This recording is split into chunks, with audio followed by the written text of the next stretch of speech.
Welcome to the Garage Engineer channel. I'm Dennis, and today we're going to try to see if we can save this scratched lens. So in a previous video, we got 2 face shields from an estate sale that we attended, along with a few other great items. If you want to check out that video, that link will be in the video description below. Both of the face shields were in a box labeled free for good reasons. The first face shield, the better of the 3, is a 3M standard face shield. It actually works. There's nothing really wrong with it, but it is just scratched up. You can see there's scratches all throughout the lens. So this is the one we're going to try to fix today.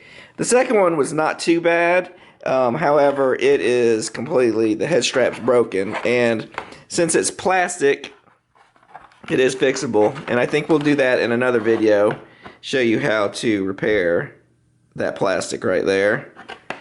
And this one's completely broken off on that side. So we will do this another time. So for today's video, we are going to try to get this lens cleared up and make it at least somewhat more usable. To hold it, instead of just doing it straight on the table, I'm going to use this bucket here and kind of use it as a coal to kind of hold it. It's right at the perfect diameter, the curve, so there won't be too much pressure on the lens and we'll break it because we're going to be doing some sanding on it. So let's get that set up. So you can sand this by hand, but I'm going to use this sanding disc that's made by Wood Turner's Wonder, and I'll put a link to their website in the video description. They're great for wood turners, but they also have some great sanding supplies and grinders if you need that. So we'll just chuck that up in the drill,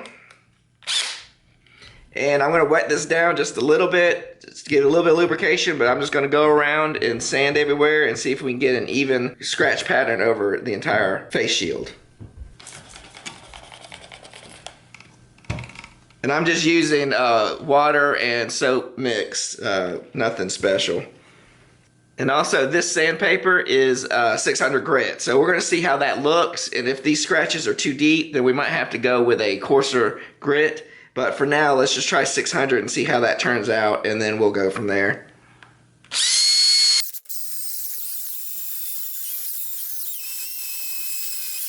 So here I've just sanded this half, and then we've left this half as is. I'm just going to do a sample test and see kind of where we're at with it, and I'm going to get some of this dust, scratch dust off. Now this process I'm using is similar to what you do to restore your lens, but there's only a slight difference, which I'll show you at the end, that I'm doing that you wouldn't do on your car, but since this is an interior process it won't matter. So we got a bigger scratch. Let's see if that's on the inside. That's on the inside there, so we might have to do something on that side. But for right now, it's looking really well. You just want to get a nice even scratch pattern over everything. It's going to look cloudy, but that's okay. We'll fix that in the next step. But I'm going to keep going with this. It's looking pretty good, and we'll see how that turns out when we do the entire lens.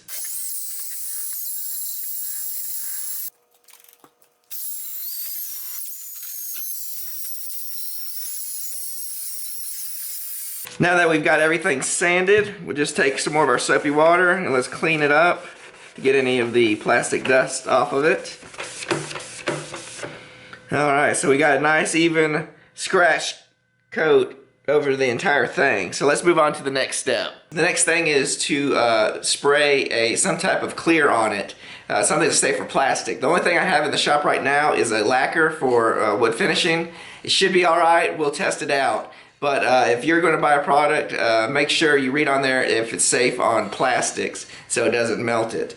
Now, the reason I wanted to mention this is a little bit different than what you use for your auto lens restoring, is that the spray that you spray onto the lens of your headlights has a UV protectant, so it's good for outdoors, because once you do this and if you spray it with a clear that doesn't have the UV protecting in it, it will fade back to an even yellow. So since this is an indoor product, I'm not really worried about that. We're just trying to get the cleared effect on the lens. So that's why I just went with what I had on, some Def lacquer, what I had in stock. So the process we're going to use is we're going to just put a light coat on it, and then we'll come back, let it dry for a little bit, and then we'll come back and we'll put a thicker coat So right now it's just going to be the light coat.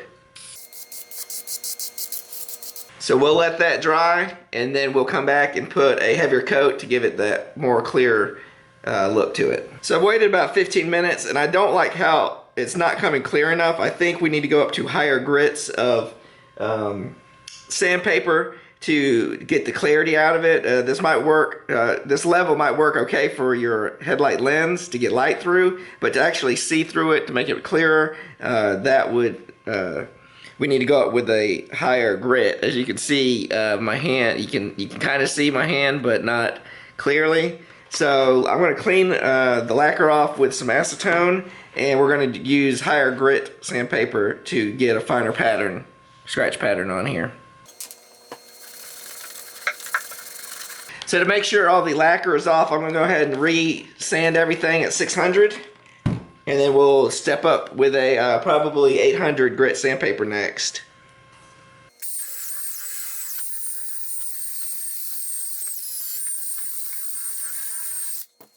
So this 3-inch sanding system uses a hook and loop to attach the sandpaper to the disc.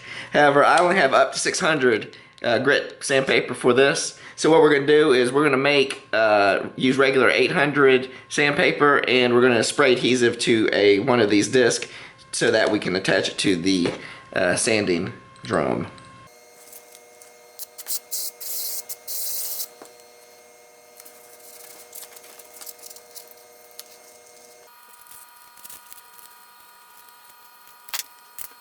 So we just use our soapy water, get it a little bit wet. Then we'll start with our 800 grit sandpaper.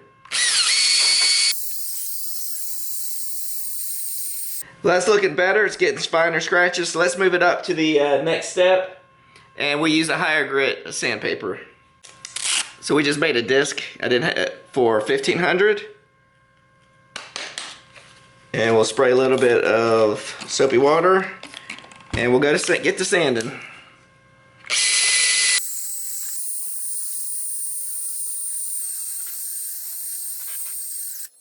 I did a small sample to see if the last grit of sandpaper was going to be clear enough, and it wasn't.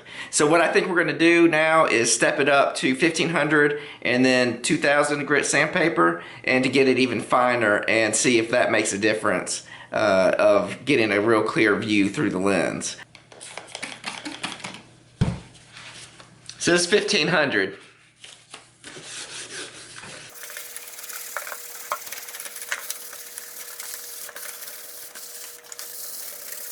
So we've gone through the grits of 1500, 2000. I am going to go up to 2500 just to get the finest detail of the scratches throughout the entire piece. And then we will give it a polish and see how that looks. So on that last 2500 grit sandpaper, I think I was feeling really good the way it was coming out. It's very smooth.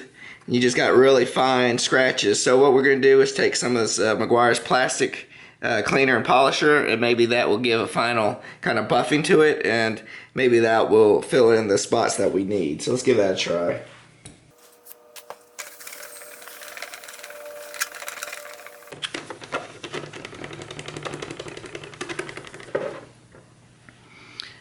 I tested a little sample area and wiped it off, and that is coming out really well. So I'm going to do the rest of the shield lens, and we'll see how the whole thing looks, how clear it is to look through it.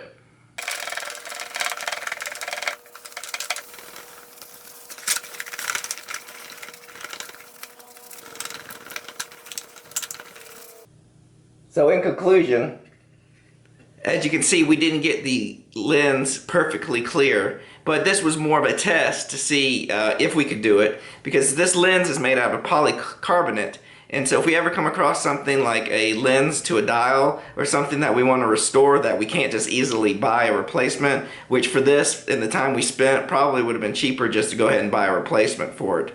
But for something that's not replaceable, using these techniques to try to restore it would be beneficial. So we got up to a certain point. We just need to figure out how to get that last step to get it crystal clear. But you can't see through it, and probably if this was for headlights, it would be okay because the light would go through it. But if you want a crystal clear look, we need that one last final step. So if you have any ideas, post your comments down below and let me know how we could kind of fix this to make it even clearer. And remember the ABCs of making. Always be creating. Till next time. So after reviewing some of the footage, I really wasn't happy with the way we left it. So I decided to come back into the shop and to try out some of the rubbing compounds and polishes that I use for my vehicles and our campers, and see if that improves the visibility in the polycarbonate lens. So a product I use for my camper to get the oxidation off, this is a one-step compound, so this is a little bit grittier than a regular just polish, and we can get to the polishes in a little bit, but I wanted to give this a try first to see if we can get some of the scratches out and get it to more of a more clear state. So for the drill, we've just still taken our disc sander that we've attached to it, and I just cut up a piece of microfiber cloth to use as a pad, and it attaches really well to the hook and loop system. So we just add a little bit of our compound here. Before you turn it on, we're going to spread it around like that, and then we'll just go at a medium pace.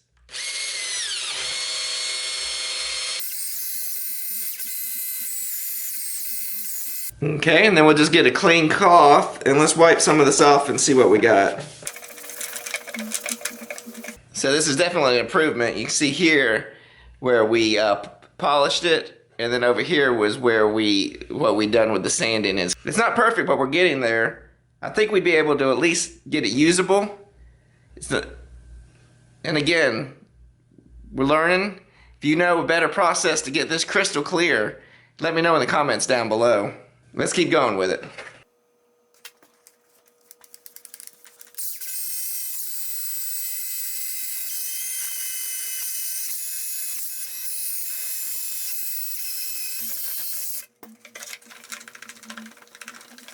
So going over everything with the compound, I'm going to use this ultra finish polish to get up some of the fine scratches left, and we'll see if that'll clear things up.